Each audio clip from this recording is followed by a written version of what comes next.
Welcome to the Piltdown Superman podcast.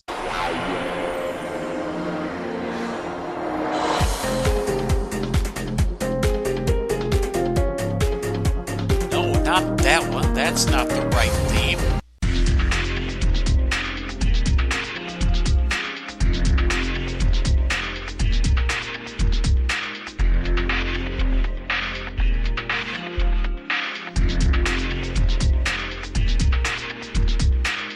This episode is going to be just a little bit different.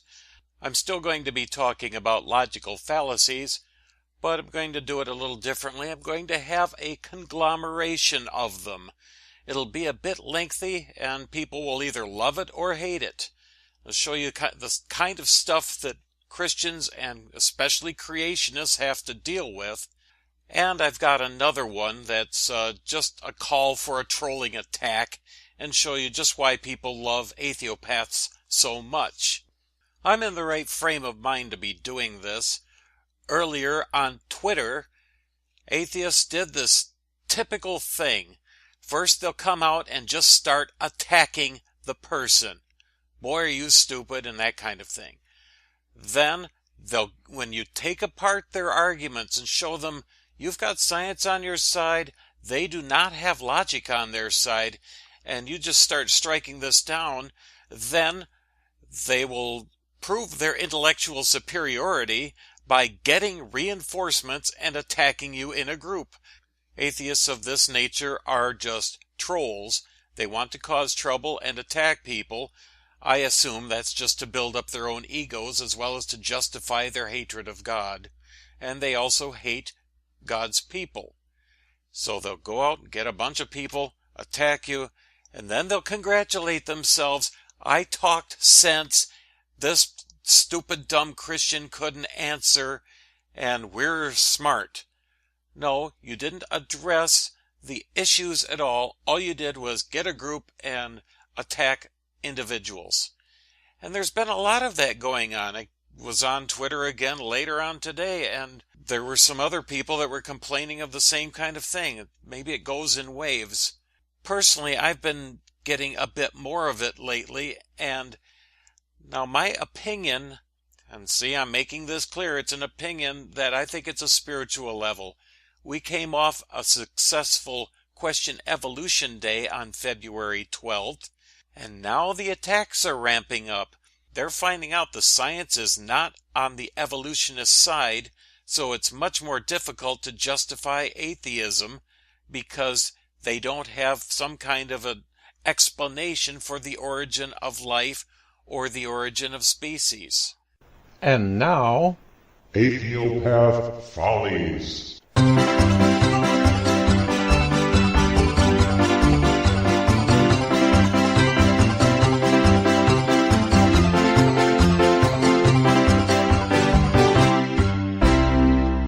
The first one is short and simple. I really don't get it why so many atheists complain that people don't like atheists, but with conduct like this, as well as the swarming attacks that I discussed earlier, this is why people don't like them. This comedian went and posted some spam on the Question Evolution Project's page. It was just a link to an anti-creationist page with a profane name. I did some backtracking and found this thing on his own page. Now to post this on some creationist pages. Then he followed that other comment with, I posted on about 12 pages. One incoherent response so far. Fanaticism does not fave logical thought and language or thought. Well, aside from being incoherent, he posted this on 12 pages, and he's complaining about creationists being fanatics. This next one is a bit of specialness, and it's lengthy, so get comfy. I didn't get a proper screenshot when it was on the Question Evolution Project, so I had to use the email that also comes when there are comments. This guy wrote, The biggest problem I have with everything I have seen on your web and FB pages is your claim that evolutionists have not done their homework. Biologists have done all the homework. What scientific research have you done? What is your education? You are standing on the shoulders of giants and taking a dump on their heads. creationists that are actual scientists are the exception, not the rule. I generally do not engage with groups like this because you cannot win an argument with a creationist. It does not matter what evidence I have. When you can rebut it with, God did it, it is simply not worth the time.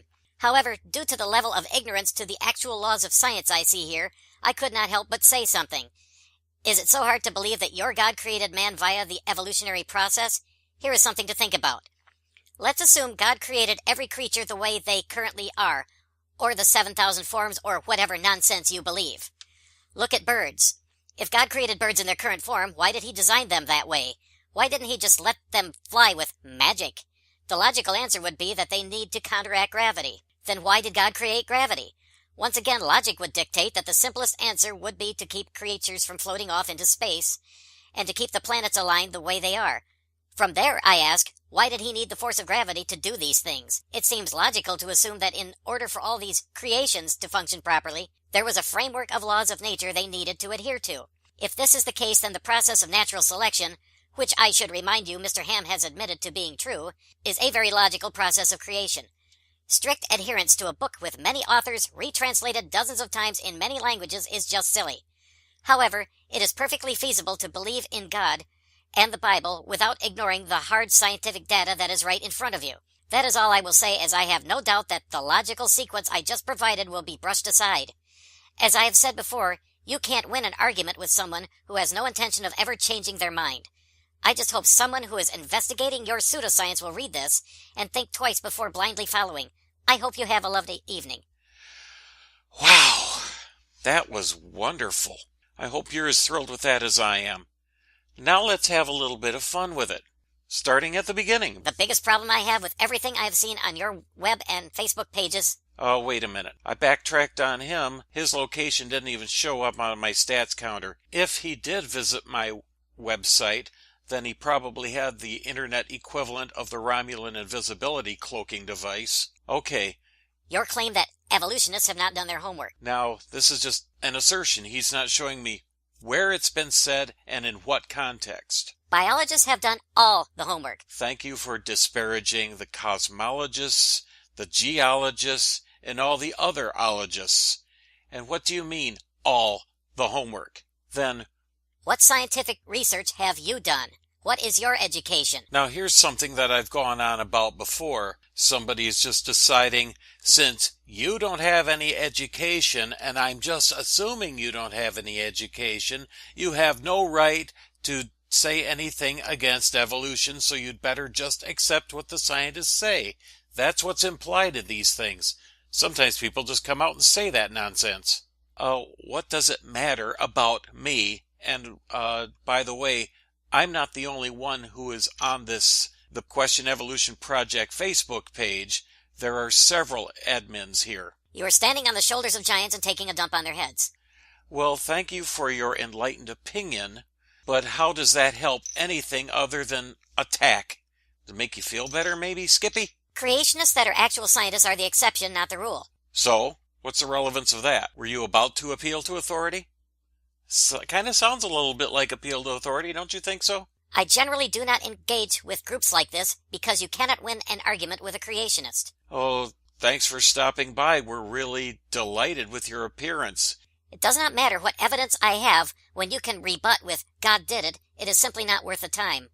That's a straw man argument, since he didn't bother to show where some of us are just saying, God did it.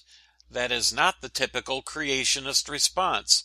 There are creationist scientists, remember? You admitted it. However, due to the level of ignorance to the actual laws of science I see here, I could not help but say something. Can you give us a specific here? Or are you just asserting your intellectual superiority? Oh, wait for it.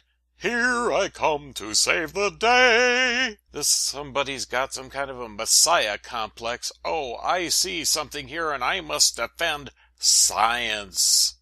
Is it so hard to believe that your God created man via the evolutionary process? Well, if you'd bothered to look at the About section for our page, you'd realize this is a page set up by biblical creationists.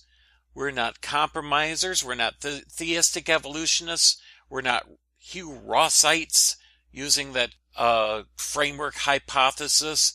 We don't do the gap theory. None of this kind of stuff to force in millions and billions of years.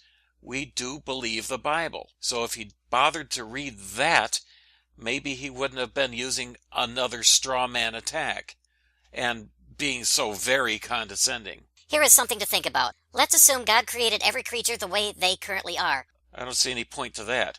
Or the 7,000 forms, or whatever nonsense you believe.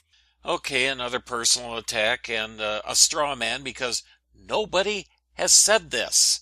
There are some creationists who believe in fixity of species, but they are in the minority and they are extremely uneducated.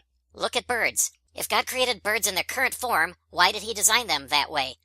God didn't tell me why he designed birds the way he did. And if God created birds in their current form, well, we can't build an argument on that.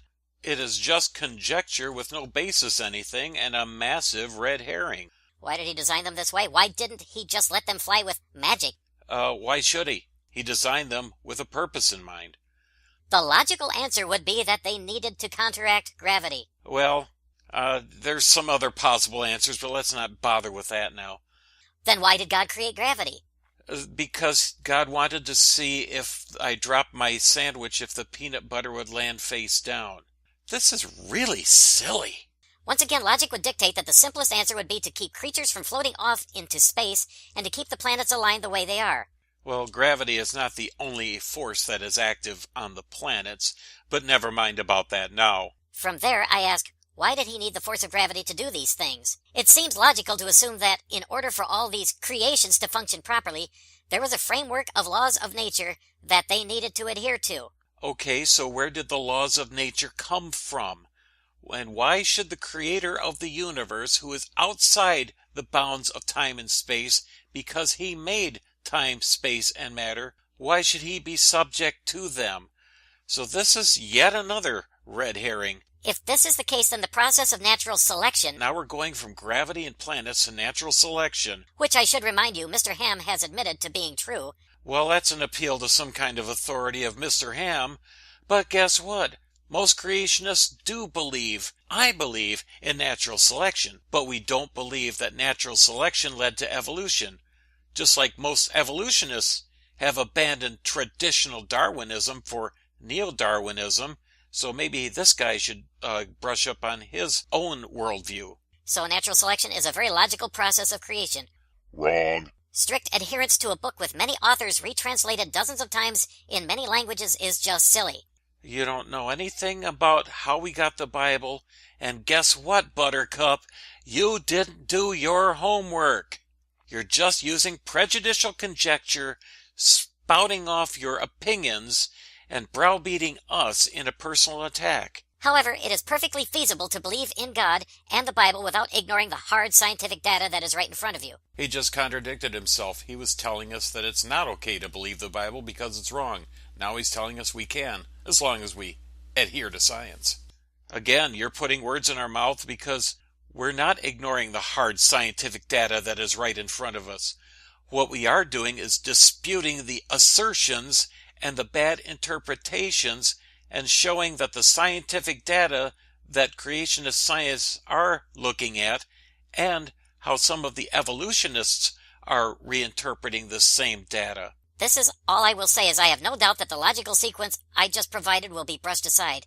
I haven't seen a logical sequence. I've seen a bunch of statements that have no basis in reality. As I said before, you can't win an argument with someone who has no intention of ever changing their mind. I just hope someone who is investigating your pseudoscience will read this and think twice before blindly following. Yeah, so do I, because first of all, we don't have pseudoscience.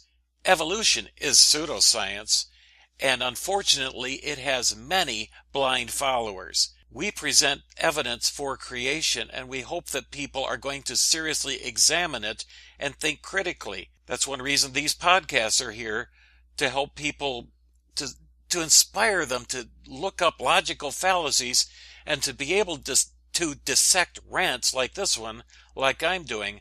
And hopefully some people with more skill than I have will be able to take this kind of nonsense apart. Then he ends it with, I hope you have a lovely evening. Now he was complaining about the amount of time that it takes to talk to us and all this.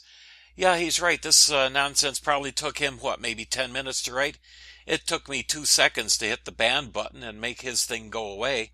So there you have it. This is something I'm trying to accomplish. I would love for people to investigate logical fallacies, to learn how to think critically, and then when some evolutionist comes along and tries to intimidate and give personal attacks, straw man arguments, you can see it for what it is and realize this guy has nothing to say. And again, we should learn these logical fallacies so that we can be better than they are.